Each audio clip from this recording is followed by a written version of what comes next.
Encore merci pour l'invitation. Bon, je pense que le Maroc, depuis toujours, a considéré que sa profondeur africaine était naturelle d'être impliqué et d'avoir une position de leader dans le sens de le prendre comme une responsabilité pour accompagner le développement du continent. C'est vrai que depuis l'avènement de Sa Majesté, on compte aujourd'hui plus de 50 visites royales dans 30 pays. Un des discours du trône a été donné depuis Dakar. C'était une première historique pour bien rappeler qu'il y a une volonté au plus haut de l'État de rappeler nos racines africaines.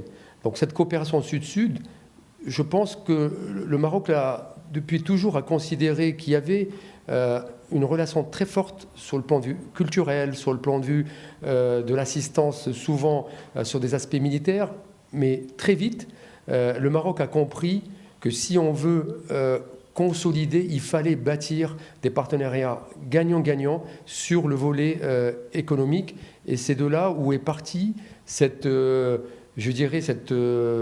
propension à accompagner nos entreprises à aller faire des projets in situ sur le continent. Et c'est pour ça que quand on refait un retour en arrière, aujourd'hui nous avons plus de 80% de nos IDE qui sont sur le continent. On a augmenté de plus de 20% ces dernières années nos échanges.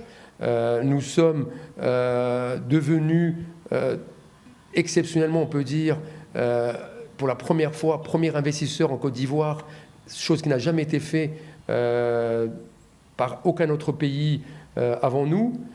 Donc on a pu démontrer qu'on était un pays africain qui avait compris que son avenir est sur le continent. Et c'est pour ça que nous sommes tout doucement montés en gamme et nous avons amené avec nous dans notre sillage, comme je disais tout à l'heure, nos entreprises, mais dans le cadre de partenariats intelligents, que ce soit dans les pays historiques comme le Sénégal, la Côte d'Ivoire, le Gabon, mais aussi aujourd'hui dans d'autres pays, puisque aujourd'hui le Maroc a lancé un des plus grands chantiers, par exemple en Éthiopie, avec l'OCP. Donc, dans le cadre de cette diplomatie économique, il y a eu, je pense, des réalisations fortes qui, grâce à nos réalisations déjà sur le terrain, puisque nous sommes aujourd'hui 53e selon le classement Doing Business, nous avons démontré qu'on pouvait être un centre financier de renom, puisque nous sommes passés devant l'Afrique du Sud